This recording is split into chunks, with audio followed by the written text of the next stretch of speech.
Alright, in this video I'll be showing you guys all of my invertebrates. This includes tarantulas, scorpions, isopods, millipedes, all sorts of awesome stuff, so I hope you enjoy and watch the whole video. So we're starting off strong with the Simondoa concerfarium, also known as the extinct in the wild roach because it is extinct in the wild. I got these from bugsincyberspace.com, which is an online invertebrate vendor, and I would highly recommend them. I've gotten all sorts of bugs from them all the time. I haven't had any die on the way shipping. So yeah, these are really cool. I have around 4 of them right now. So next up we have some isopods. These are porcellio ornatus gold dot isopods, and I actually showed you guys in a previous video when I first got these, and since then they have had tons of babies and are quickly becoming one of my favorite species of isopod. So next up we have some millipedes. These are my Florida ivory millipedes. I have 3 of these, but the other 2 are usually burrowed, so you see about 1 on the surface normally. Now I also got these guys from Bugs in Cyberspace, and they're really cool for a beginner millipede.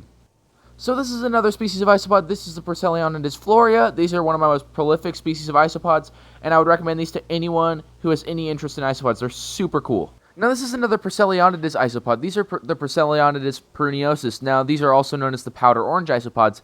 I have so many. I started off with 10 of these guys, and now I have thousands. So these are definitely one of the most prolific isopods in the entire hobby. And just look at all of those isopods underneath that wood. There are a ton of them in here. I would recommend these to literally anyone who has any interest in breeding isopods. They're so fun.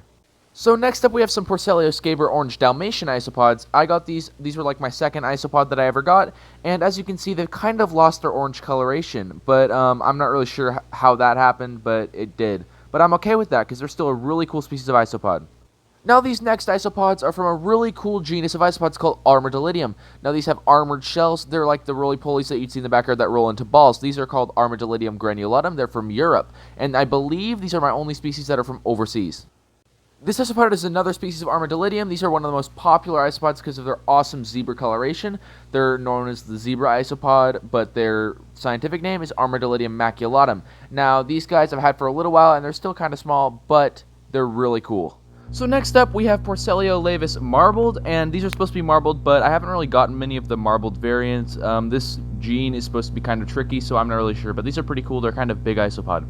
So now we're going to start to get some of the predatory invertebrates. This is my Diplocentrus spritzeri scorpion, and these are supposed to be a burrowing scorpion, but for some reason mine won't burrow. I'm not really sure what's happening, but if anyone has any suggestions, please just comment below.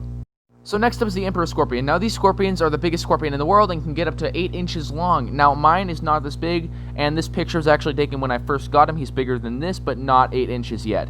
Now I couldn't get any good pictures of this because he's in his burrow and he won't come out. So I'll probably find some pictures later on. So next up are the Arizona bark scorpions. I got these in the same video that I showed you the Porcellio ornatus, and sadly one of them died, but the other 2 are doing really great. I have a male and a female. Now this next guy is technically not a scorpion, but a lot of people call them the whip scorpions because they have a whip on their tail and they can spray acid out of that whip. So this was actually my first predatory invert, so he has a really special place in my heart. So now we are jumping into tarantulas. This is my Chromatopelmis cyanopubescens, also known as the GBB. This tarantula is awesome. They're really nice colors, and this was my first tarantula ever, so it's definitely a really nice species.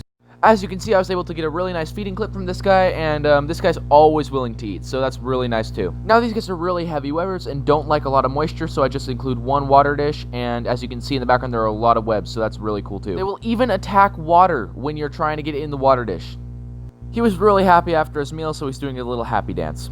The next and the largest tarantula I currently have is Hopper, my little torcatile albopilosum tarantula. As you can see, I really got a nice feeding clip out of him or her. I'm not really sure yet, but they're really nice species. So next I'm going to be showing you guys the slings that I have. Sling stands for spiderling. If you did not know, this is my little torcatile epicuranum. So next up is my Brachypelma amelia sling. Now this is actually one of my favorite spiders of all time. Now this next sling is the most elusive spider in my collection. This is my Neoholothele in C.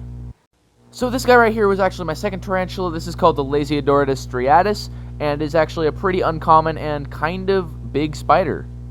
Now this tarantula is last but certainly not least is the Lasiodora parahybena. This is the second largest tarantula in the entire world. So I'm here editing, and I just realized that I forgot about this awesome guy, and I didn't include him because I didn't have any footage because I was just doing all the footage at once. But I found this old footage, and this is a really cool species of the Scolopendra polymorpha, or the tiger centipede.